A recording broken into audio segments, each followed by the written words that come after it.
Hola tutores, ¿cómo estáis? Continuamos con el objetivo 1 del cambio inicial, pero hoy vamos a comenzar el punto 1.2, los dispositivos de seguridad. En este primer vídeo lo vamos a dedicar al tema de las ruedas.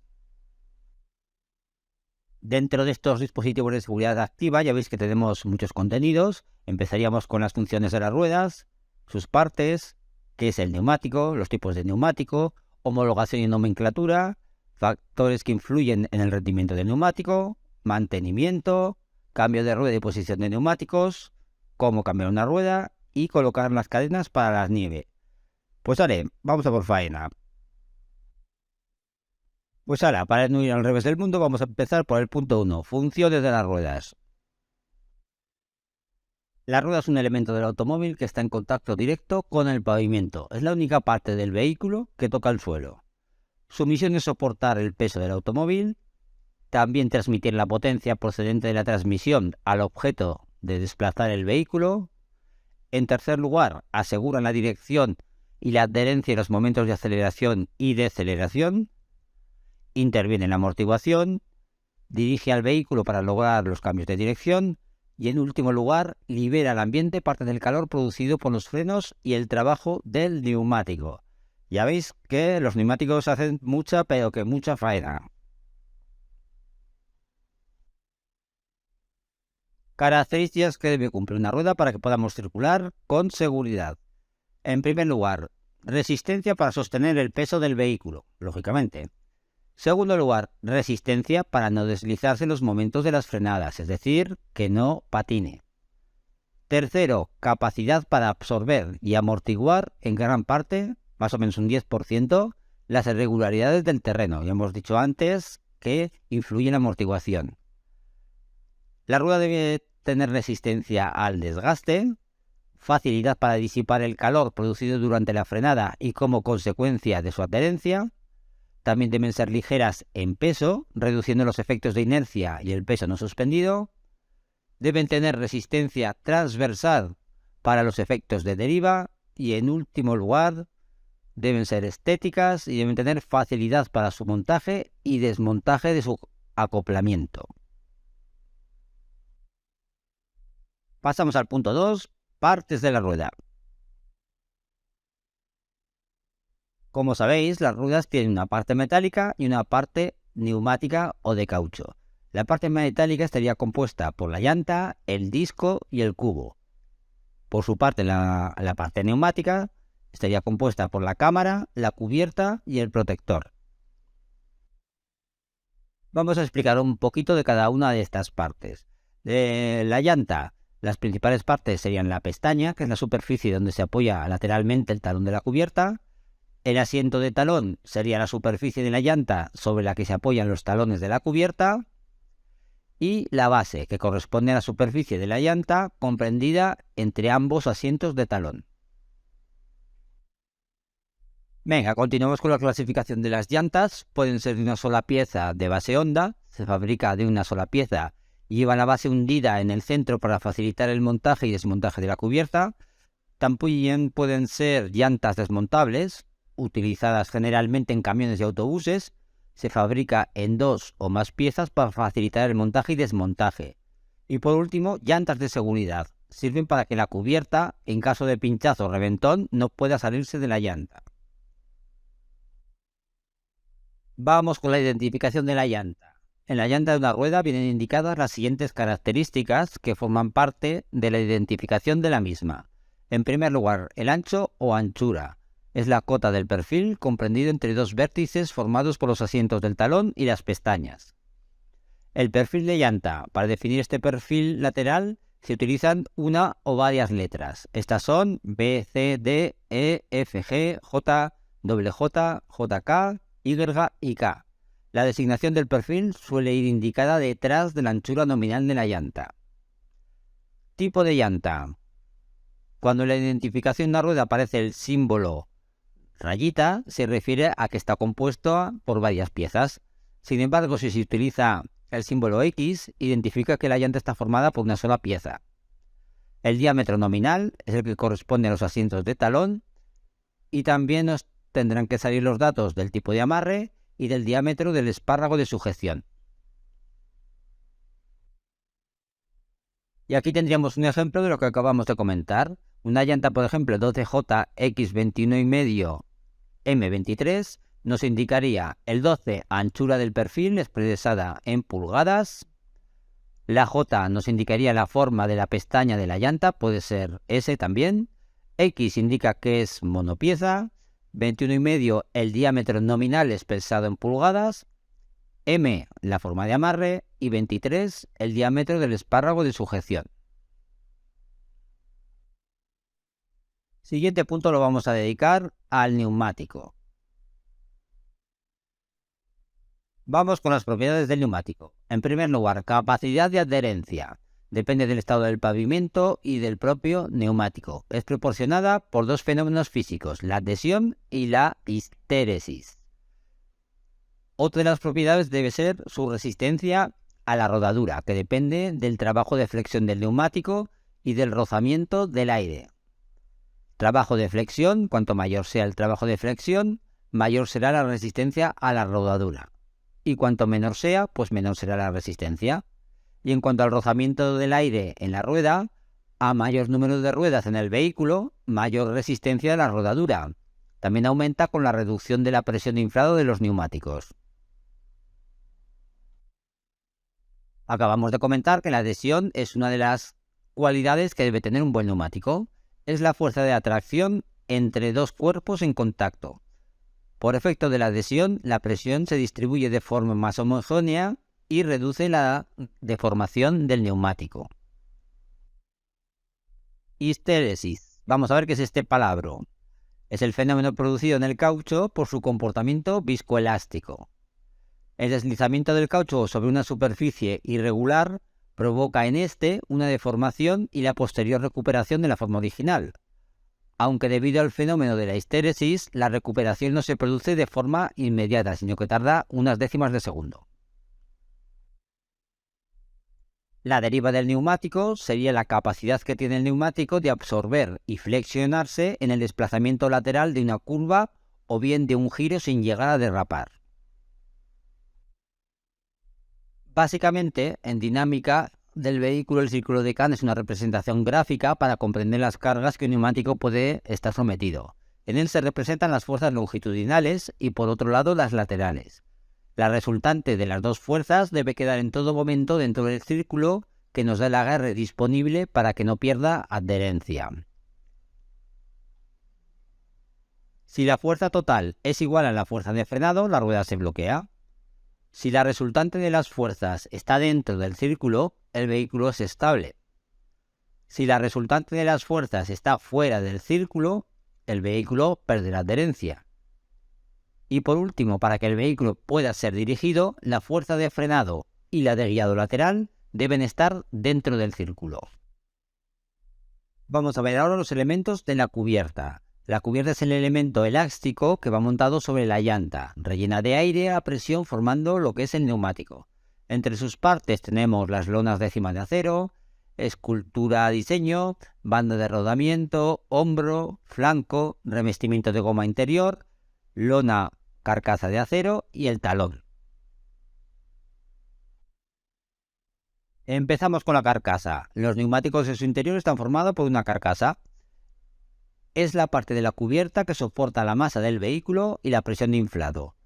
Y la carcasa está formada por unas capas superpuestas de tejidos engomados y cables que según cómo se coloquen la clasifican en radiales o bien en diagonales.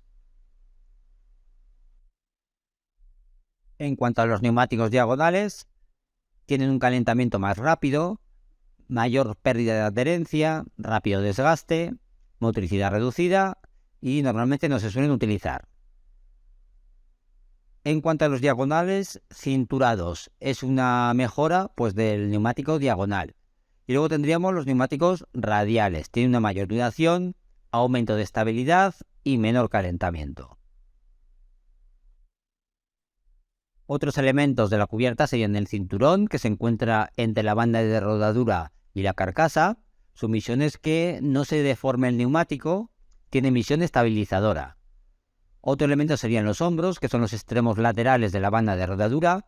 En ellos se genera muchísima temperatura. Y también tenemos los talones, que es la zona de unión entre la llanta y el neumático. La banda de rodadura sería la zona de la cubierta en contacto con el suelo y que sufre un mayor desgaste. Entre otras, sus funciones es aumentar la durabilidad y la tracción y la estabilidad del neumático. Presenta unos dibujos o canales tallados para evacuar el agua que existe entre el neumático y la calzada cuando ésta está mojada. Cuando no es capaz de sacar toda este agua, se produce el aquaplaning.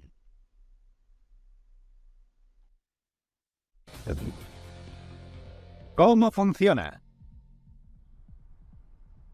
El agarre de los neumáticos al pavimento es crucial. Si un neumático pierde en adherencia, aunque solo sea una fracción de segundo, el peligro es máximo. Cuando la carretera está mojada, los neumáticos se enfrentan a un gran reto. Y es que si el agua se interpone sobre el neumático y el suelo, se pierde el contacto directo entre ambos. Una catástrofe. ¿O no? Porque los neumáticos están especialmente diseñados para evacuar toda esa agua. Y es que un neumático es una auténtica bomba de agua. A 100 km por hora, es capaz de evacuar más de 6 litros de agua por segundo para mantener el contacto con el pavimento. Vale, pero ¿cómo funciona? La anatomía de un neumático es sencilla, al menos a simple vista.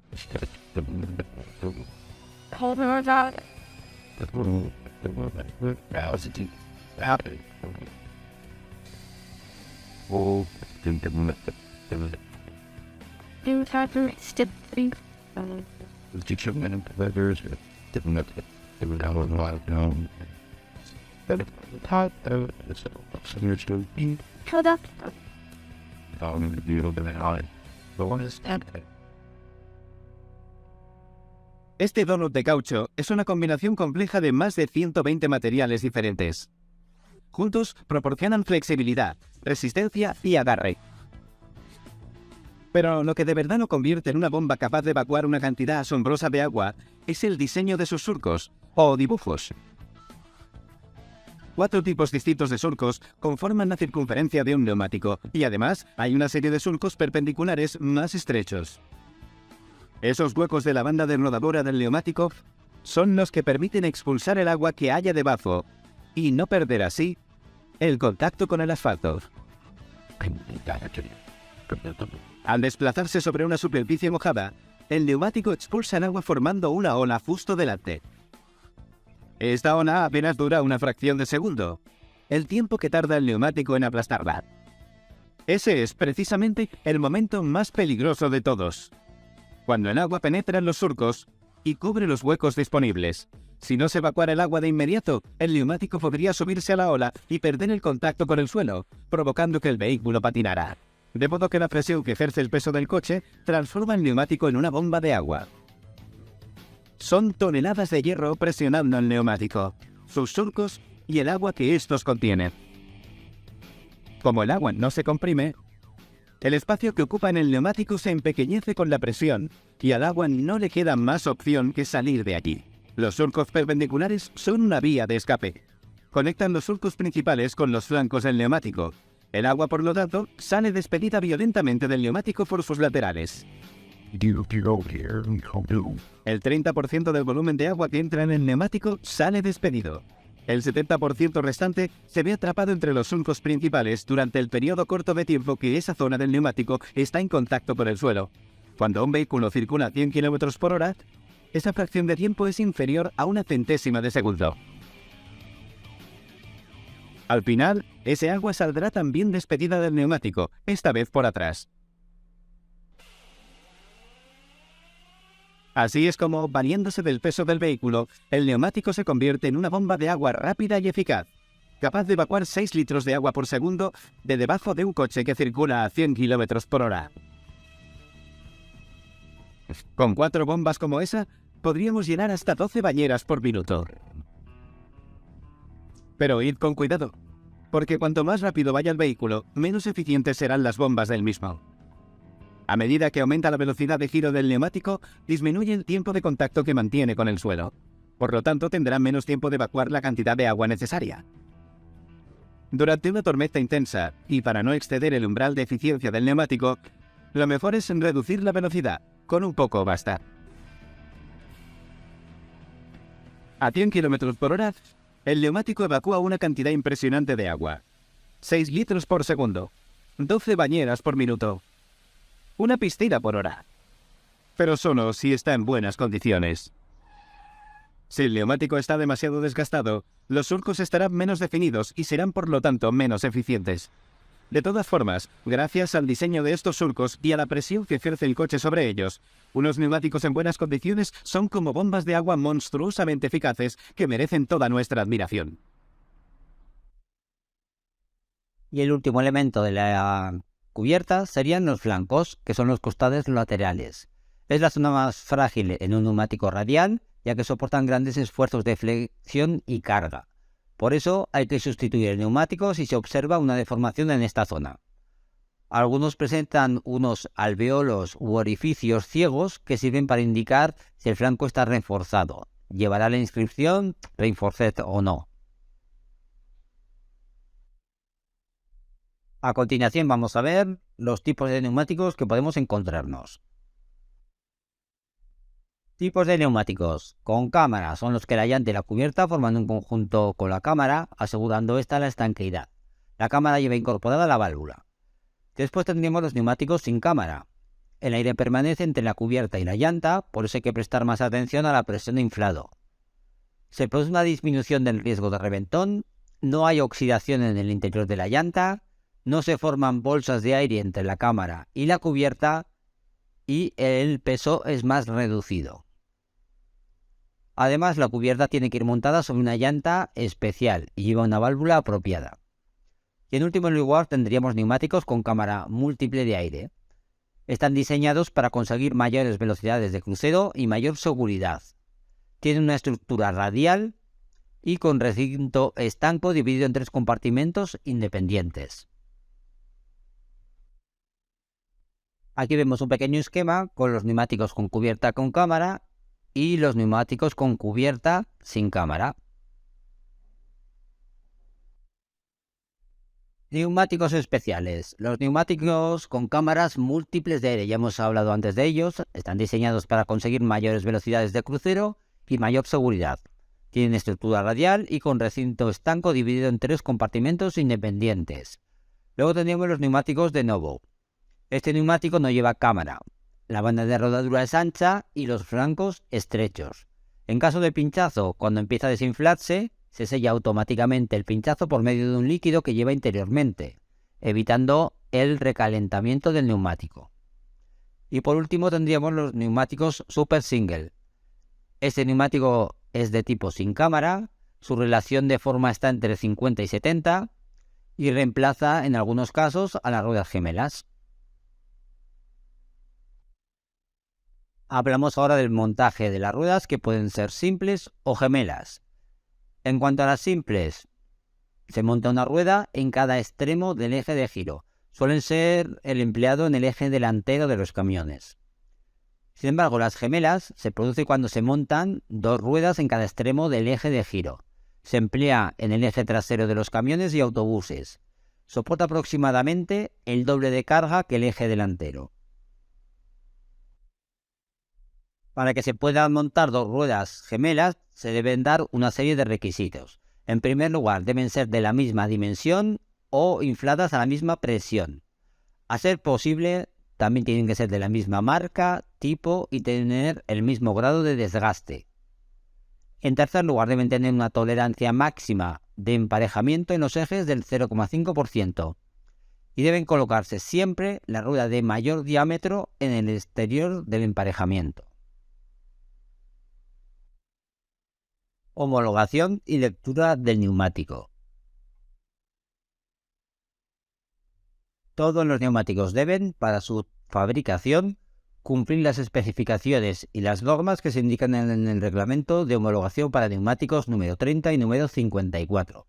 Por ejemplo, la marca de homologación E9-002430 indica que el neumático considerado ha sido homologado en España con el número 002430.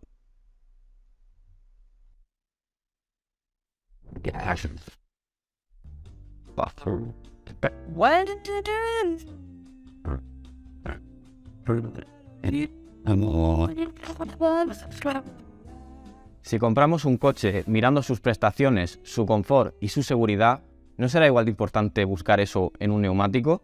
Es la única toma de contacto entre el suelo y el vehículo, y de él depende que nuestros viajes sean más o menos agradables y que podamos salir más o menos airosos en caso de una frenada de emergencia.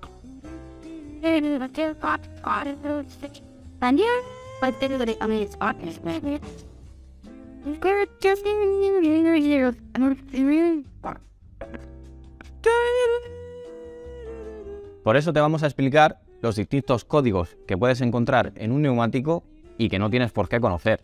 En este caso tenemos un Michelin Latitude Sport 3, que es un neumático diseñado para SUV de altas prestaciones.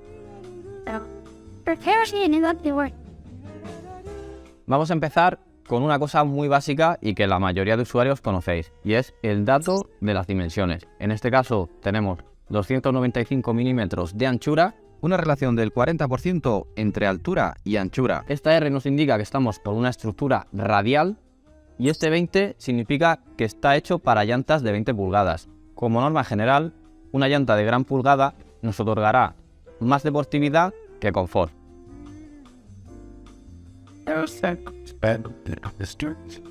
Continuamos con el índice de carga, que es una cifra compuesta por 2 o 3 números y que nos indica qué peso puede soportar cada neumático. En este caso, este 106 indica que puede soportar cada neumático 950 kilos. Para consultar el resto de unidades, Michelin cuenta en su página web con una tabla. Seguimos con el código de velocidad.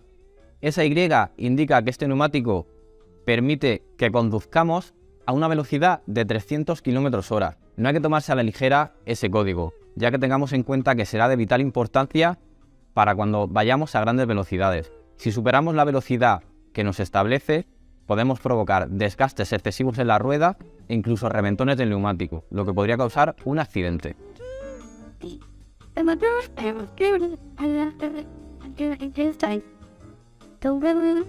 Estos números y esas letras tan raras que tenemos aquí nos indican el número de homologación del neumático, el departamento de transporte, el código dimensional específico de cada marca, y en este numerito lo que encontramos es que el neumático se ha fabricado en la semana 15 del año 2014. Este código que tenemos aquí nos indica que el neumático se ha fabricado pensando en la eficiencia energética. Pero recordemos que estamos trabajando con un neumático de verano. Si fuera de invierno encontraríamos otros códigos como el MS de barro y nieve o incluso el más efectivo 3PMSF, que esas letritas nos indicarían que es de pico de montaña y copo de nieve.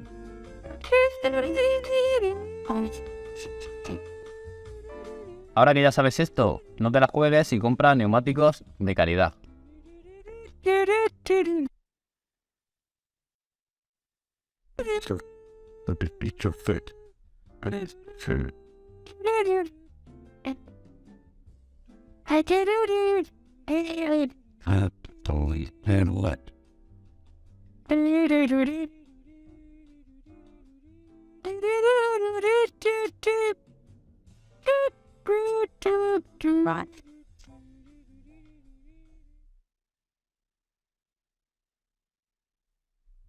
En el caso de los neumáticos para camión nos aparecerán algunas indicaciones adicionales a las anteriores. Por ejemplo, en este caso lleva marcado la notación 154/149, que significan las cargas. El 154 sería el índice para montaje simple y el 149 el índice para montaje gemelo. También lleva la L, que nos indica índice de velocidad. La anotación regrobable significa que este neumático está previsto para ser reesculturada la banda de rodadura cuando ésta se haya desgastado. Utilización en nieve figura un signo S.M o S más M. Recordemos que la sigla S significa snow, igual a nieve en inglés. El índice de carga indica la carga máxima que puede soportar un neumático. Si está formado por dos números, ya lo hemos dicho antes, por ejemplo 149/145, la primera cifra se refiere al montaje simple y la segunda al gemelo. No se puede montar un neumático con índice de carga inferior al indicado por el fabricante, pero sí superior. El índice de velocidad está representado por una letra que indica la velocidad máxima a la que puede circular de forma segura ese neumático. No podremos montar un neumático con índice de velocidad inferior al indicado por el fabricante, aunque sí superior. Otras inscripciones que pueden aparecer del neumático. Marcado DOT. Es un signo que certifica que reúne las condiciones de seguridad requeridas para ser utilizado en Estados Unidos, Canadá y Australia. La fecha de fabricación. Si la identificación de un neumático figura, por ejemplo, el número 4020, eso indica que el neumático está fabricado en la semana 40 del año 2020. El código PR, expresión inglesa que se emplea como índice de la resistencia del neumático, entendida como una capacidad para soportar cargas. Representa en neumáticos radiales el número de telas, por ejemplo PR7. Y por último TWI, el testigo hace referencia al testigo que indica el nivel de desgaste de la banda de rodadura. Estas siglas están situadas en la cubierta o a la altura de los indicadores de desgaste.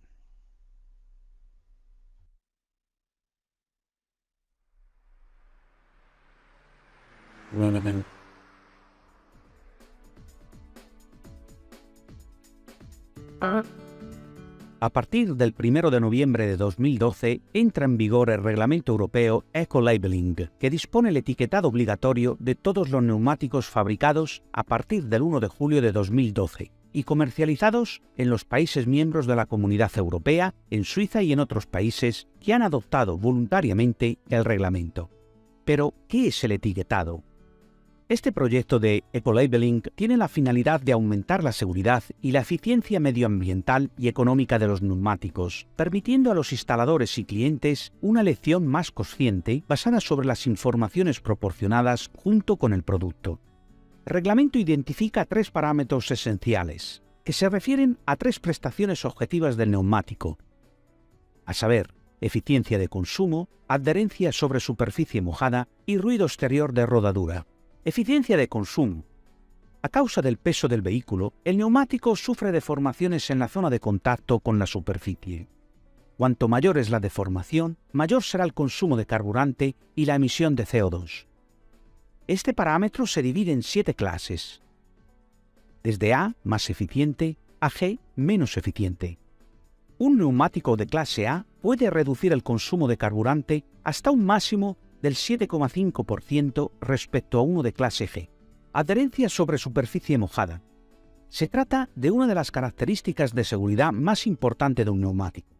Cuanto mayor es la adherencia, menor será la distancia de frenado en caso de lluvia.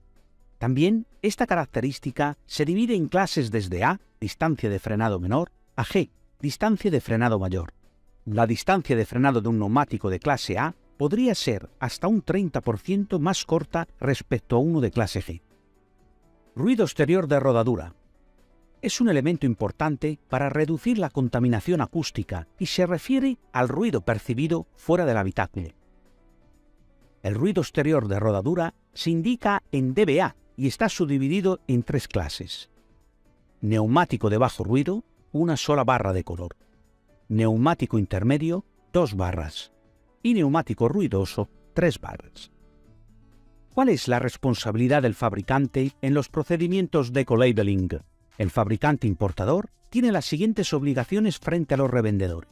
Poner una etiqueta adhesiva con los 3 parámetros expresados gráficamente en cada neumático entregado o proporcionar una etiqueta aparte por cada partida de neumáticos idénticos. En caso de solicitud, entregar a las autoridades todas las informaciones técnicas destinadas a explicar los datos publicados en la etiqueta. Publicar los 3 parámetros de etiquetado en su documentación técnica y o promocional y en su sitio web.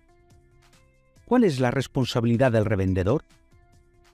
Para garantizar la información correcta al consumidor, el revendedor tiene las siguientes obligaciones. En el punto de venta, si el neumático está en exposición o visible para el usuario final, los neumáticos deben llevar un adhesivo con la etiqueta del fabricante en posición claramente visible del mismo neumático o en su proximidad inmediata. Si el neumático no está expuesto directamente a la vista del usuario final, el vendedor debe proporcionar las informaciones al comprador acerca de la clasificación del neumático. En caso de compra en otro lugar que no sea el punto de venta, deberá informar al consumidor acerca de todos los parámetros de eco-labeling.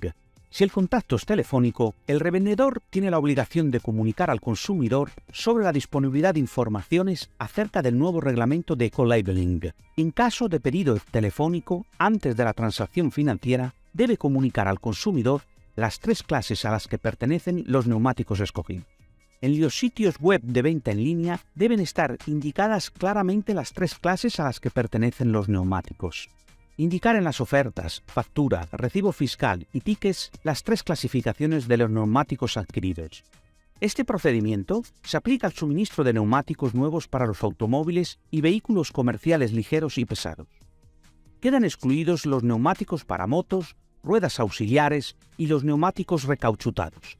La verificación y las sanciones previstas en caso de incumplimiento de estas directivas son responsabilidad de cada Estado miembro de la Unión Europea. Cabe recordar que la nueva etiqueta proporciona parámetros fundamentales, pero no exhaustivos sobre las características de un neumático.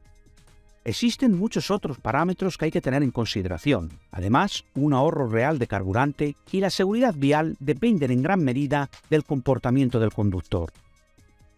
El revendedor siempre es el punto de referencia técnico privilegiado para el cliente.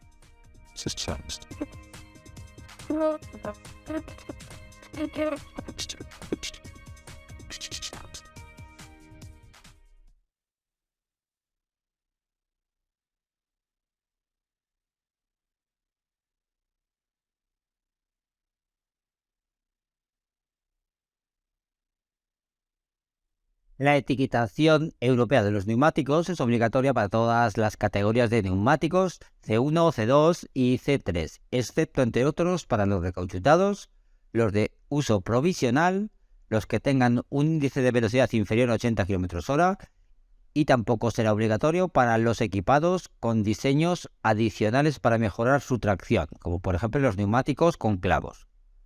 Los distribuidores están obligados a informar sobre 3 propiedades del neumático: la eficiencia energética, la adherencia sobre el pavimento mojado y el nivel de ruido de rodadura.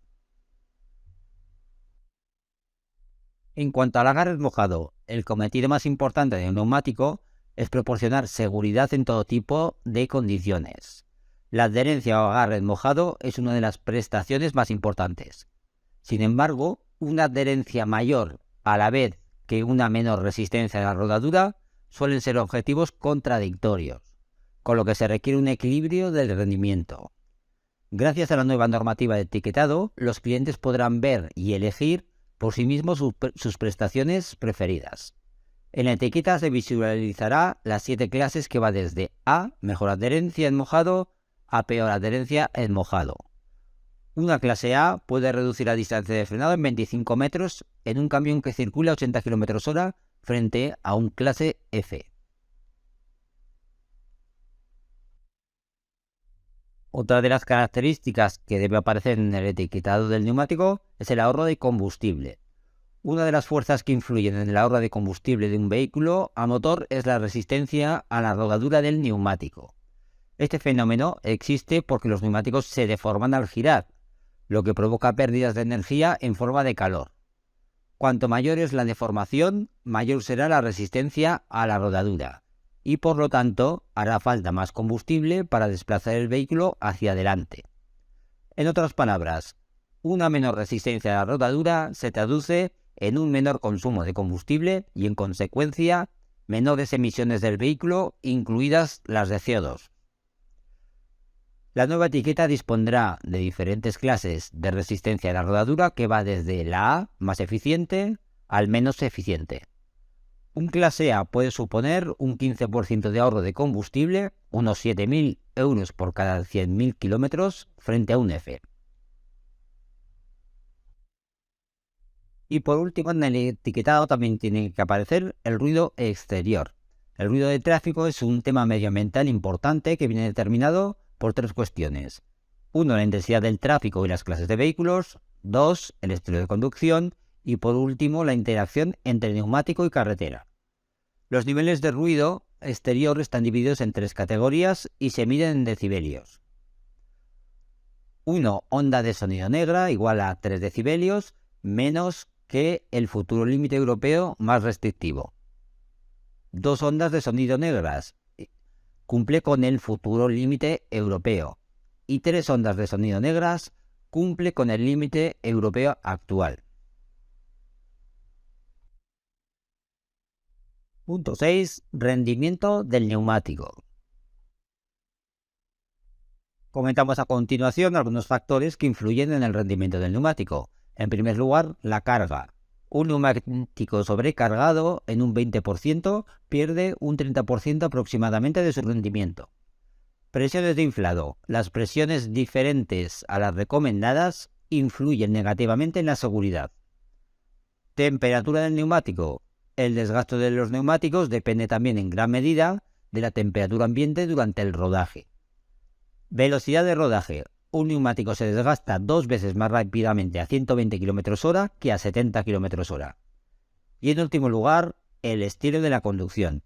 Las acelerones y frecuentes frenazos originan tensiones que disminuyen considerablemente el rendimiento del neumático. Elección de neumáticos. Según el reglamento del Parlamento Europeo relativo a la homologación de tipo de neumáticos de nueva fabricación, los neumáticos se clasifican en 3 categorías según el tipo de vehículo al que estén destinados. Categoría C1 para vehículos de las categorías M1, N1, O1 y O2. Categoría C2 para vehículos de las categorías M2, M3 y N con índice de carga igual o inferior a 121 y con índice de velocidad igual o superior a N. Y por último tendríamos la categoría C3, neumáticos con índice de carga en utilización simple o mayor a 122. En este punto nos vamos a ocupar de cuestiones sobre el mantenimiento de los neumáticos. ¿Qué podemos hacer para que nos duren más los neumáticos? Para que un neumático nos dure y se mantenga en perfecto estado, el conductor debe revisar periódicamente la presión de inflado de los neumáticos, la profundidad del dibujo de la banda de rodadura y por último el estado de los neumáticos. Debe comprobar la presencia de desgastes anómalos o de cortes o cuerpos extraños en la banda de rodadura. En cuanto a las consecuencias de llevar los neumáticos con una presión de inflado diferente a la recomendada por el fabricante, lo que puede suceder es, si tenemos un neumático poco inflado, se va a desgastar más por los bordes, va a aumentar el riesgo de reventón, perderemos estabilidad, disminuirá la adherencia en mojado y aumentará el consumo. Si por el contrario llevamos un neumático demasiado inflado, se va a desgastar más por el centro, va a disminuir la adherencia porque hay menor superficie de contacto, la dirección y la suspensión van a sufrir más porque no absorben las irregularidades del terreno y vibra más y no absorbe bien los baches o irregularidades. Y por último puede suceder que tengamos unas presiones descompensadas. En este caso, al frenar, el vehículo se va hacia el lado con menor presión. La reacción del vehículo se hace imprevisible y se reduce la estabilidad y la seguridad. ¿Cómo debemos controlar el nivel de inflado? En primer lugar, se debe realizar con el neumático en frío. O bien han estado parados, al menos durante 3 horas, o bien se ha rodado sin carga por poblado 2-3 kilómetros. Se debe ajustar a la recomendada por el fabricante del vehículo, no olvidarse de la rueda de repuesto y debe ser la misma tanto en verano como en invierno. ¿Cuándo debemos hacerlo? Diariamente realizar un reconocimiento visual, por ejemplo, tenemos que mirar que no haya cortes, piedras enganchadas, deformaciones, ampollas, etc. Después, cada pocos días o bien cada 5.000 kilómetros, debemos comprobar la presión de inflado y adaptándola a la carga que se va a transportar. Y también es necesario revisarla antes de realizar un viaje largo en función de la velocidad de la vía y de la carga. En cuanto al control del nivel de desgaste, el desgaste de un neumático siempre es superior en las ruedas motrices que en el resto. Las principales causas de desgaste prematuro del neumático achacables al conductor son circular habitualmente a altas velocidades, en segundo lugar frenazos o acelerones fuertes, roces o golpes con bordillos y por último presión incorrecta del neumático. Vamos a analizar algunos ejemplos de desgaste de neumático y sus causas y consecuencias. En primer lugar podemos tener un desgaste regular, con una profundidad del dibujo inferior a 1,6. Las causas probables, pues bueno, retraso en el cambio del neumático, y los riesgos serían un aumento de la distancia de frenado en mojado, aquaplaning y lógicamente sanción administrativa. Si por el contrario el neumático presenta un desgaste irregular en los hombros, las causas más probables son presión de inflado insuficiente o sobrecarga. Los riesgos: aumento de la distancia de frenado en mojado, reducción de la duración por desgaste anormal y un aumento del consumo de carburante. Si el neumático tiene un desgaste irregular en el centro, las causas serían presión de inflado excesiva. Los riesgos: aumento de la distancia de frenado en mojado, reducción de la duración por desgaste anormal y aquaplaning. Otro caso: desgaste irregular en un extremo. Las causas serían paralelismo o alineación incorrectos y los riesgos: aumento de la distancia de frenado en mojado y frenada irregular. Desgaste irregular localizado. Causas: bloqueo de los neumáticos en frenada accidental, derrape transversal o defectos en los frenos. ¿Qué riesgos puede suponer? Reducción de la duración y frenada irregular. Y por último podemos encontrar desgaste irregular en dientes de sierra. Las causas serían suspensión o amortiguación de mal estado o el incorrecto reglaje geométrico del vehículo. Y los riesgos serían la reducción de la duración y frenada irregularidad.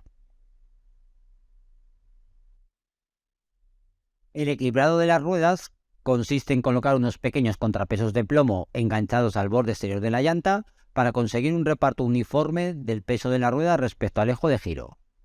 Puede producirse o bien al cambiar de neumáticos, o cuando se produce la pérdida de algún contrapeso, o bien por la abolladura de la llanta.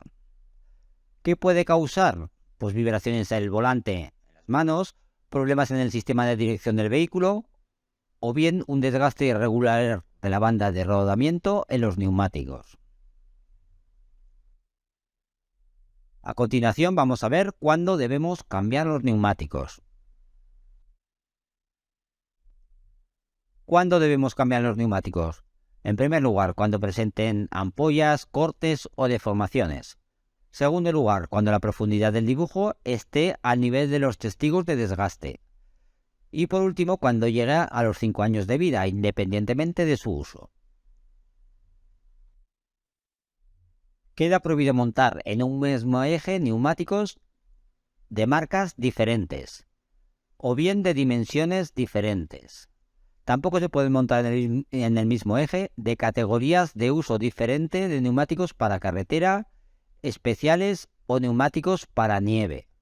Lo que importa es la categoría de uso y no el dibujo rayado del neumático.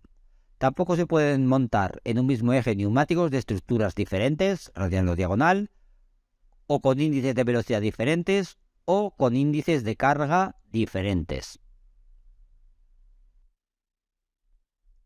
¿Y cómo debemos cambiar una rueda?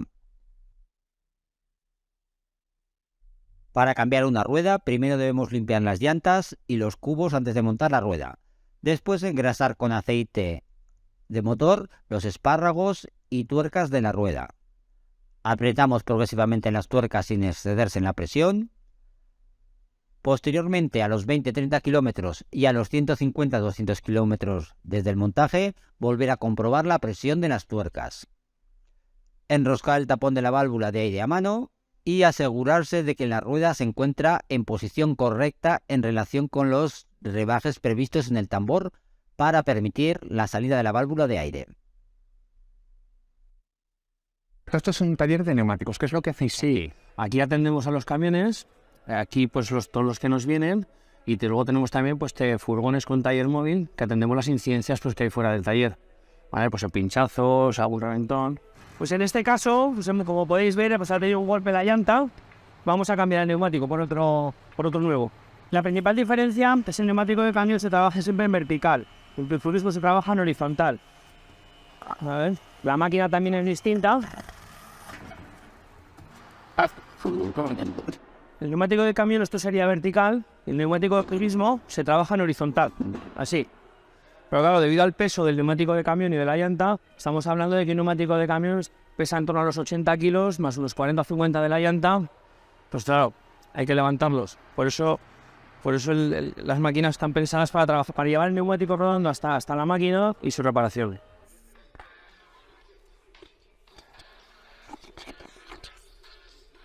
¿Sí? Sí, para un servicio. ¿Dónde estás exactamente? Venga, vale, vamos para allá. Unos 15 minutos. Venga, hasta ahora.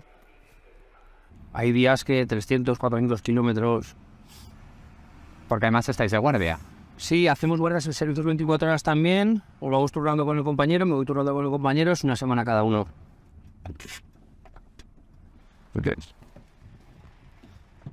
¿Qué tal? ¿Qué ha pasado? Todo bien. Bueno, te viene incidencia. Me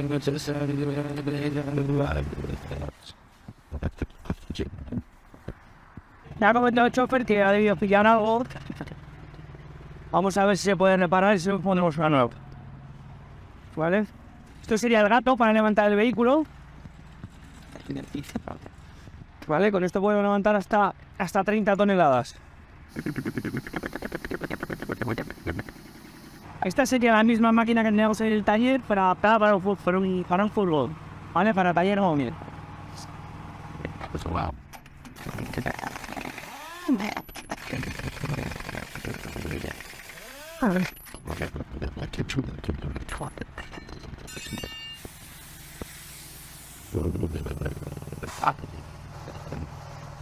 Subía.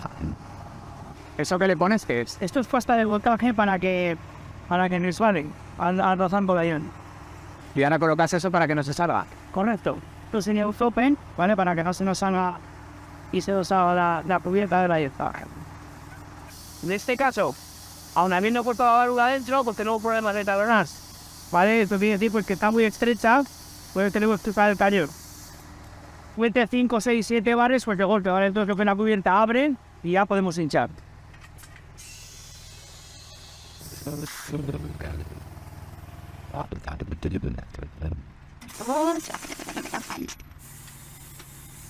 Y la fírmica aquí a la derecha. Venga, perfecto. Pues venga, muchas gracias por... A ti, todo bien, va todo bien. Hasta luego.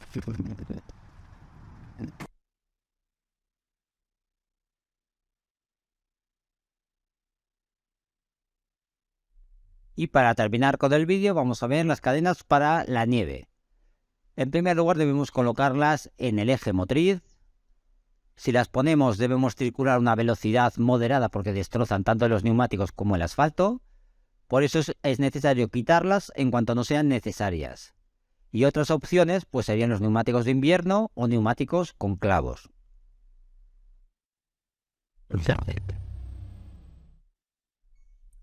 Bueno, pues en la sesión de hoy vamos a explicar de forma muy breve cómo se colocan las cadenas para nieve en un camión, ¿vale? Debemos empezar por distinguir claramente la cara, que es la que toca la rueda, y qué cara es la que toca el suelo. Y eso lo distinguís en este eslabón variable, aquí abajo, de tal forma que en el eslabón, digamos, más con la arista más fija, es la que debe tocar el suelo, y la cara más suave es la que tocará la rueda. En cuanto al lado, la cadena también tiene un lado externo y un lado interno. El lado externo nos viene marcado por este terminal, que es el que nos ayudará a cerrar la cadena del lado externo. Mientras que el lado interno nos viene marcado por este eslabón que está abierto y es la que también nos va a permitir cerrar la cadena por el otro extremo. Entonces, el sistema que vamos a utilizar de montaje es un sistema sencillo que nos permitiría colocar las dos cadenas de forma simultánea en un solo movimiento del camión. No hace falta ni elevarlo ni nada, ¿eh? Entonces vamos a coger una cadena. Se puede observar que en los terminales de la cadena se ha colocado una cuerda, que es lo que nos va a facilitar lo que sería la tracción, es decir, la colocación de la cadena. Entonces, arrastramos las ondas hasta el flujo del camión, como podéis observar. Se ha llevado la suspensión, las suspensiones neumáticas, le hemos elevado y hemos retirado en este camión lo que sería el paso de la rueda para facilitar la maniobra. Entonces vamos a fabricar la calcina en la parte exterior de la rueda.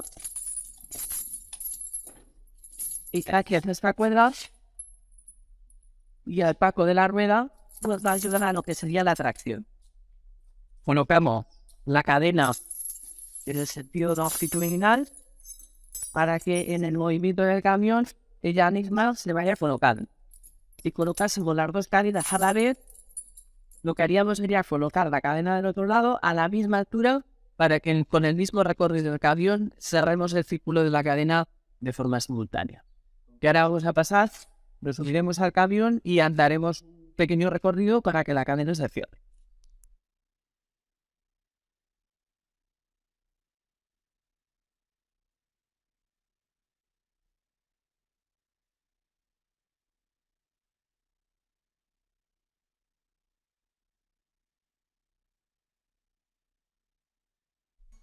Bueno, pues ya hemos hecho el recorrido del camión. Como veis, la cadena está colocada sin ayuda de nada.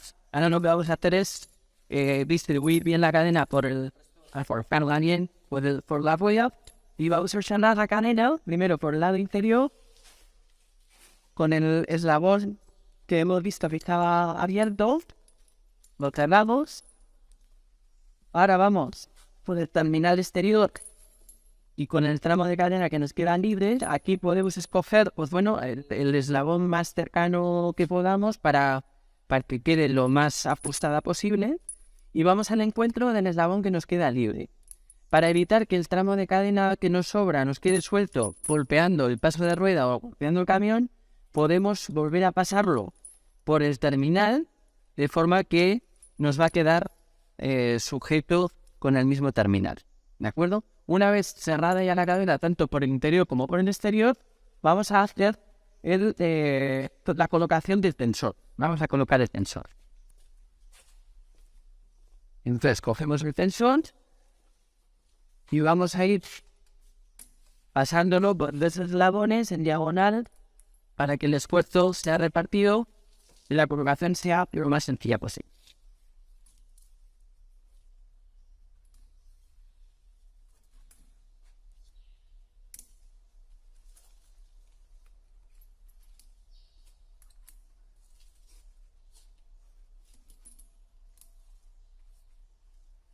Bueno, ahora para terminar ya la colocación de la cadena, lo que vamos a hacer es colocarle una referencia, puede ser desde una bolsa de plástico, un trapo, una trozo de plástico de balizamiento, y lo que nos va a permitir es desde el puesto de conducción comprobar que la cadena es bien colocada y nos va a ayudar después en el desmontaje, que es lo que vamos a hacer posteriormente. Entonces, cualquier cosa nos puede valer, colocados.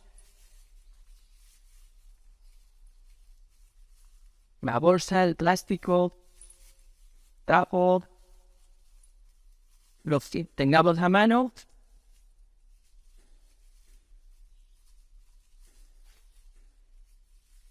De forma que esto nos va a servir de referencia. Con que ya estaría colocada la cadena, seguidamente pasaremos al desmontaje. Para quitar la cadena, lo que yo hemos hecho ha sido un movimiento por el camión para realizar la zona del terminal en la parte superior. En este camión, con las posibilidades que nos da el haber podido retirar el paso de novedad, nos va a facilitar la maniobra de quitar la cadena si el terminal nos queda en la parte superior. Por lo cual así lo hemos hecho. Y para ello nos hemos servido de lo que sería la referencia en la bolsa de plástico. Entonces la retiramos.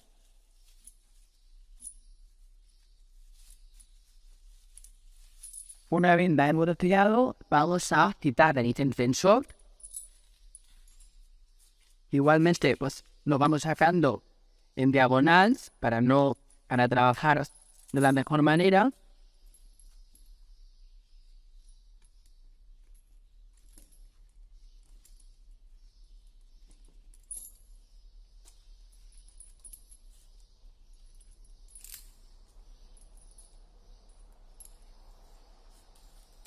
Una vez hemos quitado el tensor, vamos a quitar en vez del terminal que nos permitía unir las cadenas. Lo soltamos. Este momento hay que tener mucho cuidado para evitar que la cadena se nos vaya al interior de la rueda, porque si se nos va hacia adentro es muy fácil que se nos enganche, más en las condiciones reales de hielo o nieve, que ahí tenemos una masa de hielo. Es muy probable que nos tengamos que ayudar en situaciones reales de alguna herramienta para retirar el hielo que se haya podido acumular. En este caso, coincidente con el terminal externo, al otro lado tenemos el terminal interno. Por lo cual, aquí podemos verlo. Vamos a poder retirarlo. Lo retiramos. Ya la hemos soltado. Y ahora es cuestión de dejarla caer.